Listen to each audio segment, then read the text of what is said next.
Hello and welcome back to the channel and another video on Serious about Salvage. We are back to the 2022 71 plate Mini 1.5 petrol turbo because we have an engine and it is a bare engine, so we've got a lot of things to swap over. But yeah, in this video I plan right now to get this engine in, running and car complete, just have it all done in the one video, so hopefully that all goes to plan. But yeah, looking at it, we've got quite a bit of work in terms of ancillaries to swap over. So it is pretty much a completely bare engine, which is what I expected, so no qualms there. And in all fairness, very impressed with the service. 5-star recyclers, I think they were called on eBay. It's come very quick, extremely well packaged, like incredibly well packaged. Very impressed with that, and it looks a great engine. So let's spin round and have a look, and we'll go through what exactly we need to swap over. So there's the engine. I have just noticed that I haven't pulled this out. I've been round it already and pulled all these little plastic bungs that they've put in it for me. I can't get that. There we go. Every single hole had a nice bung in like that. So yeah, very impressed. It is a nice looking engine. Very good. They've left the clutch kit on with a flywheel. Now, let me get a torch. I know a few. I think one or two of you mentioned about possibly putting a new clutch in. On a 20,000 mile engine, I don't think really it's necessary. And you can see the friction plate on this. Well, I don't know what you can see in there, in all fairness, but the friction plate looks absolutely spot on. No signs of wear. There's no build-up of material anywhere, so it's not been someone who's been riding the clutch at all. No wear on the forks. It looks in really good condition, so looking at that, in all honesty, I don't feel it necessary to put a clutch kit in it. I will obviously look at the one in the other one just to compare, but I don't think it's necessary to put a clutch kit on this engine, in all fairness. Yeah, so we literally have the whole fueling system, all the intake, all the exhaust side, all the wiring, all the cooling system, alternator, engine mounts, gearbox. There's a hell of a lot on this engine to go on there, isn't there? So it's just a case of plodding along with it. Pick a place to start and start taking bits off this one and start bolting them to that one. So I'm not going to record the whole process. What I will do is I'll take a pile of stuff off here and then I'll video putting it back onto this one, a bit of time lapse putting it back onto this one, and we'll just see what kind of time it takes, as I don't want to make a video full of time lapse just swapping over parts. And if there's anything really worth, showing you close up and a bit of live footage, then I will do. But even fuel regulator, all the injectors are out. It is completely a bare engine, but like I said, I like the look of it. It looks really nice, relatively new, and I can completely believe the advertised mileage for this engine being legitimate. So yeah, great, happy. So I'm going to make a start now, and let's just see how this goes.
Right, starting to take a bit of shape now, isn't it? Now we've got the gearbox on, turbos on, injectors are in, fuel rails in, fuel regulator is in.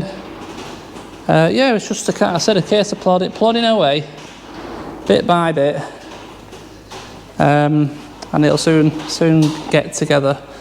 I've got everything off the old engine over here, and after inspecting the old clutch kit, the new one, or the replacement on that, is got far more material left on the clutch plate.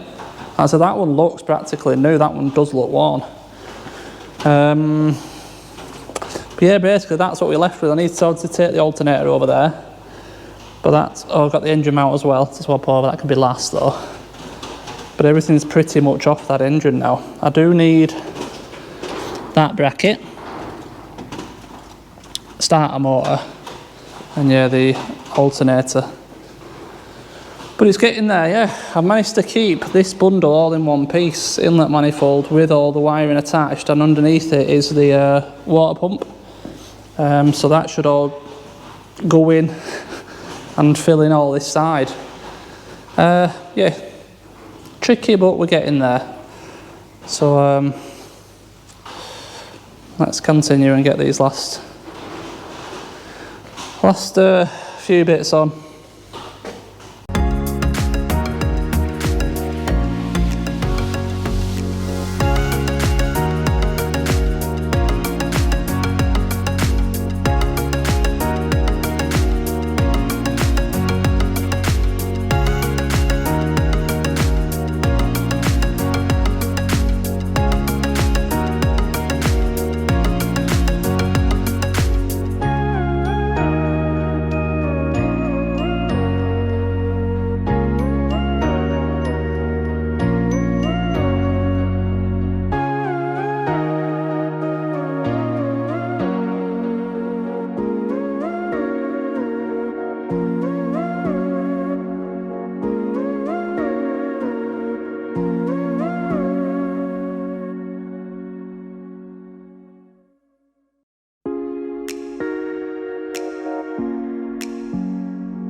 Okay, we are ready to go back into the car, all back together. Bit of a mission with all this wiring. It's quite a big wiring loom on that engine. A lot of plugs, but I've found where everything goes to, and I know exactly the ones that are left where they go to. For instance, this, that goes into that coolant pipe, which is just, it will be in there. I took the pipe out though, haven't I? And that goes onto the aircon pump. There's one around here somewhere that goes to the airflow meter. Everything else goes to the ECU. That goes to the header tank, battery terminal. So yeah, everything is accounted for, and I know where it all goes. That's intake pipe. That's also intake pipe. Yeah, so to finish off my day, obviously like I said I am continuing in this video, but to finish off my day I'd like to just get it sat back on its engine mount. So I know it's in there ready for in the morning, and then I can come in the morning knowing all I need to do is to connect it all back up. So that's what we're going to try and do right now. Try and sit this back in there. We've got the engine mounts over here. Like I said, I did remove the passenger gearbox mount in the end. I don't know if I ever told you how, but basically that bolt in the back there goes through from the wheel arch into the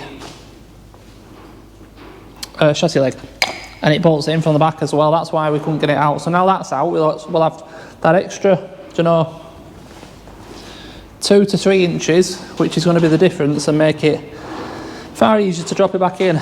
Now I know a few of you mentioned you're supposed to take front end off on these to put engines in and out. I know that. It would make it easier, but I'm not pulling all that front end off when it's not necessary.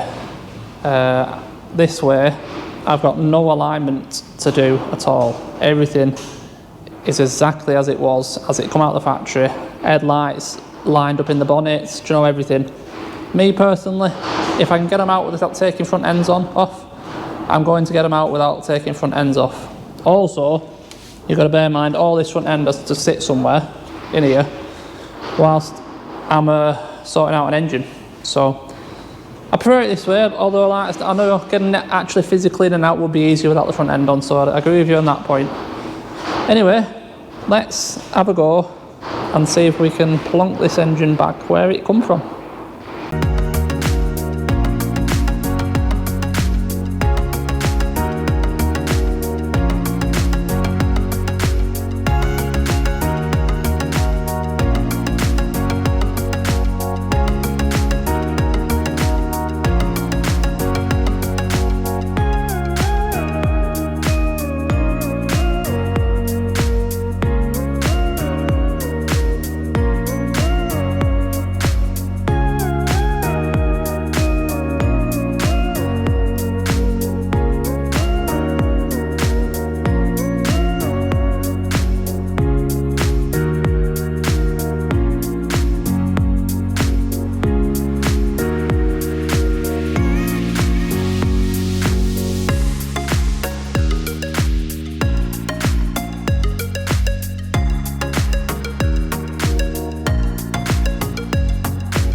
Right, we're in.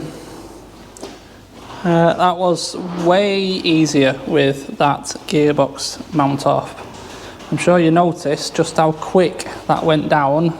Yes, I turned the handle on the crane the wrong way and dropped it about 2 foot in one big bang. Luckily, other than a bit of a scuff to that bit of plastic there, I've got away with it. I'm pretty sure. Yeah, there's nothing wrong with that. So yeah, we're lucky. I was lucky there. Now obviously it still rocks backwards and forwards because I've got no lower mount on it to stop it moving around. That will go on at some point, obviously. But yeah, good doing it. That's back on its mounts. So in the morning, for me, I'm just going to be plumbing up radiator, connect obviously the gear cables back up, clutch back up, and just basically just putting everything back in that we took out. Battery tray, ECU, plug all the wiring in, put the intake back on, and yeah, just get it back to where it was, and then we're going to be starting it, and I can't wait. Can't wait.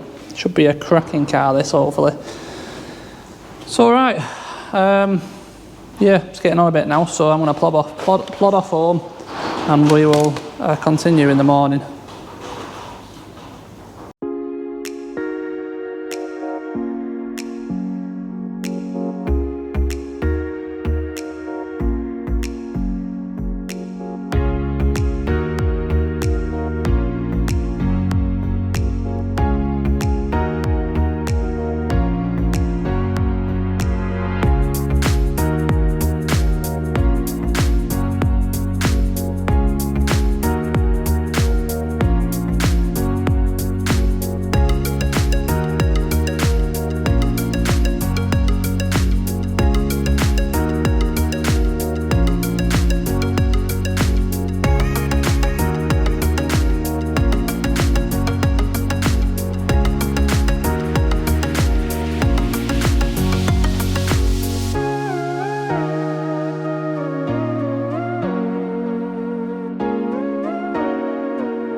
Right, we are almost ready now to try this engine out. So before I bring it down, I thought I'd show you underneath quickly. We've got the shafts back in, ball joints back in the hub. That's the engine mount we had in the boots, that wasn't connected anymore. Clutch line's on. I've left the under tray off for now because we will need to bleed that clutch line. Nothing else really up here, just for future knowledge I suppose. That's your drain plug. That's your refill plug for the gearbox. Gearbox 1.9 litres roughly they hold. Everything up there, you can see the exhaust, turbo's up there. So yeah, everything underneath done. I've left the splash guard out just for now in this arch, and obviously we'll leave the wheels off just for the time being. Whilst we try it, let's just get up top and I'll show you up top.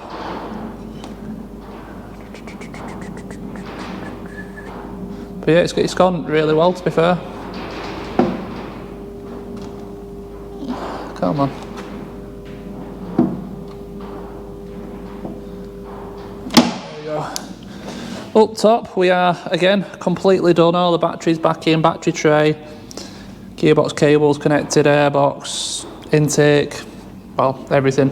Everything's done up here completely. So all I have got to do is put some engine oil in, put some coolant in, because I've done the gearbox oil, done the oil filter, and then yeah, at that point we are ready to try this engine. Now I don't know when they were diagnosing underneath whether they've taken a fuel pump fuse out or anything like that, so I really don't know what's going to happen on that front. But if we get engine oil in and get the coolant in, all we can do is turn the ignition on, see what happens and go from there, I think. So yeah, let's get that in and then we're gonna give it a go. Right, update time on the Mini. As you can see, it is running and finished. I found the issue with the camera though, which is why I'm losing the footage, so that's a good thing. I think it turns out the SD card had corrupted and needed formatting, so hopefully, fingers crossed, no more losing footage. But yeah, this one is done. You missed a big reveal on the start-up. It was very uneventful. Started up straight away, and it's run perfect ever since. Topped up coolant a little bit once it's circulated. It's been on plenty of road tests. It drives absolutely phenomenal, actually, to be honest with you. Very, very impressed with it. Very impressed with it. Lovely little car. So short on the little gear changes because the gear stick moves so little amount for each gear. Like a short shifter, it's great. It's a great little fun car, and very impressed with the 1.5 turbo petrol as well. Plenty of torque low down. There's no need to rev it, honestly. 2 to 3,000 is it's his happiest place, but it'll pot around at 1,500 in 6, no problem. And it sounds good as well. Inside, I really like it. I really like the not virtual cockpit, but the digital cluster. It really makes a massive difference in here. And if I get another Mini without it, it's going to be a massive disappointment, a letdown. Nice little screen. I like the pink, purple colours. You can change them. Honestly, it's just a really nice car all around. Updated buttons. Nice car. Yeah. One of the better repairs, I think. Like I said, with it just being an engine swap. No paint. No replacement panels. Exactly as it would have rolled out the factory. Looks spot on, honestly. And the newer ones have the black headlights, which are much nicer, and the full LED rings for the side lights. It's got auto lights, auto wipers. It's honestly a really nice car. No parking sensors, funnily enough. And obviously it's got wheel trims, but I don't mind it. Yeah, it's a funky. It's different. It's weird with the 4 doors. But I'm quite fond of it, actually. It's nice, and I like the bits of black. So I don't like this chrome stuff, me. I never have. But you get some black on this. You get the chrome ring, but the black outer ring. That's the black indicators. And black there. Could quite easily swap them over if someone wanted them swapping over. But for a small car, I mean, I'm not short by any means. I'm 6'2", and I can get in there very easily, and I've plenty of room to drive. And is there much room behind the seat? There's moderate room, I suppose. Yeah, great little car. Great little car. So guys, that's going to be it. I hope you've enjoyed this one. Like I said, I'm sorry you didn't get to see the initial startup and the last few bits and pieces going on. But fingers crossed now. That's about, my camera's been recording now for just over 3.5 minutes and it's not frozen. So fingers crossed the issue has been resolved, and going forward we won't have any more missing footage. So that's it for this one. I'm just about to start recording on this Kia Sportage in the background. Another engine swap, got an engine there for it. So watch out for that coming to the channel soon. And if I don't get a chance before, I hope you all have a very nice Christmas and a Happy New Year. And yeah, thanks for watching, much appreciated. And I'll see you in the next one. Cheers.